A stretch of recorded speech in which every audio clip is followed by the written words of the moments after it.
Okay, guys, we are 3 months or more into our lockdown experience. Work from home has become something that people are saying it's here to stay. More and more companies are giving more and more, access to equipments for their own staff to be able to productively work from home. But for many of you who probably are not working for big companies, maybe you don't have a proper guidance as to how to really be productive while working from home.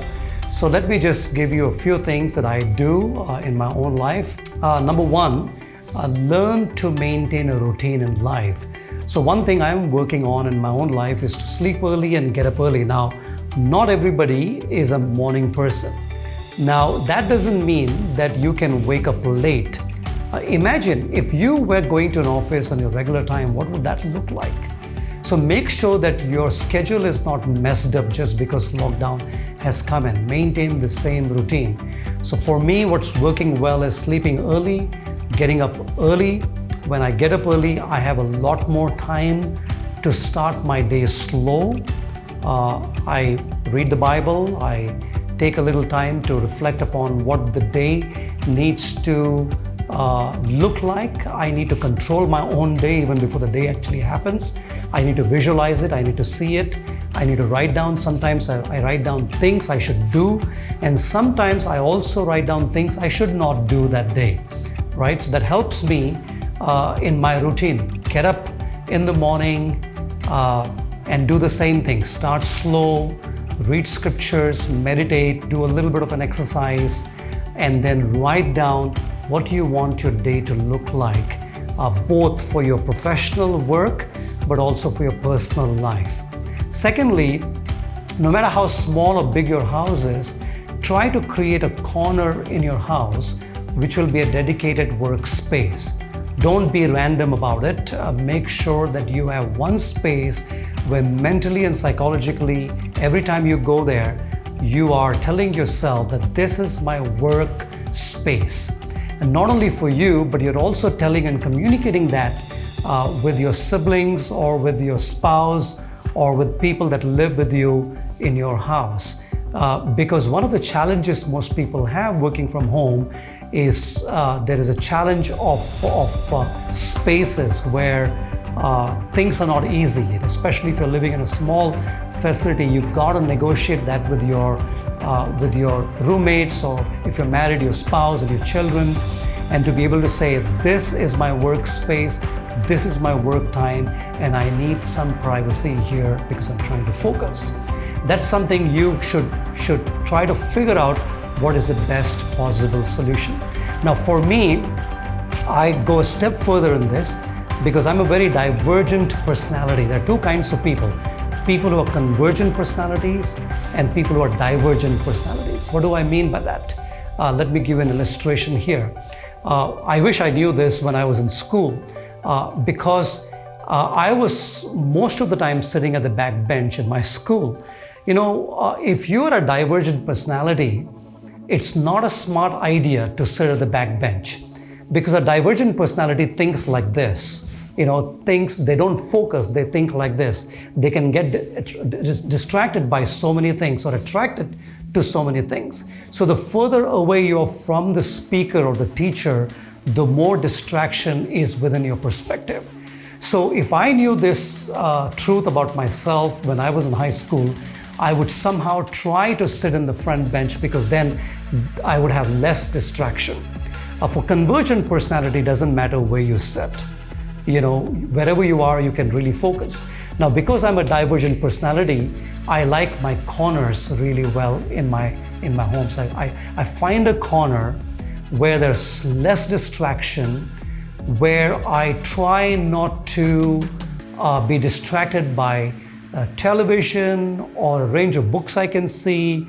Sometimes I even have to deactivate my social media because imagine this, if you're a divergent personality and your WhatsApp gives you a signal, you will be compelled to look at your WhatsApp and you lose the focus on the work you're trying to do.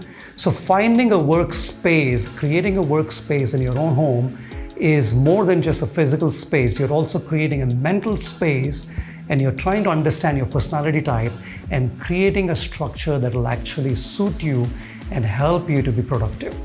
The third thing that I would highly recommend is to divide your day into several portions. I try to divide my day into 3 portions. My first work day is all about work itself. It's about getting the biggest thing done and out of my way. What is that big project you have for the day? If I can get that accomplished, I'll be less stressed by the end of the day. The first portion of my day is always get the big one out of my list. The second portion of the day is to be able to dedicate to all the other important aspects of work life which your colleague is dependent on, or your boss is dependent on, or your subordinate is dependent on. If you don't send that email, or if you don't respond to that call back, if you're not answering that call back to someone that's trying to reach you, and if you know it's a work-related call, and if you don't do that, somebody else is delaying or getting delayed in their assignment. So I first look at my big chunk that I need to do. Once I finish that, I attend to all other works that's got to do with me, but it's actually also helping others get their job done well. And the third thing that I try to do is I try to see how can I grow today in my own life. All learning is intentional. Pick up a book. If you are wanting to grow, you can do in several ways. You can listen to a podcast, you can listen to, you can watch dedicated, intentional, good quality YouTubes, not any YouTube you want. And you can also pick up a book and read. Invest time, money, energy in reading or listening to good quality lessons that will help you sharpen your game in the workspace. And finally, let me tell you this, enjoy yourself. Treat yourself with kindness. Be a little gracious. If you think you're working too hard, treat yourself with a Swiggy yourself some ice cream and enjoy it.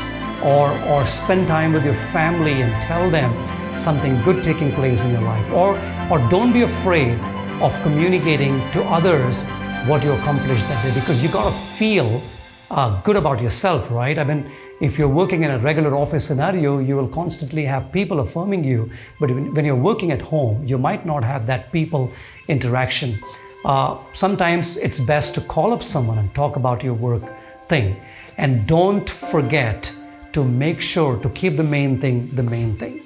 Don't be distracted. If you dedicated a certain amount of time for your work, do not compromise on that. Your organization is dependent on your personal responsibility more than ever before, and it requires personal leadership. And the more you do this well, the more chances are you will be retained in your company. God bless you.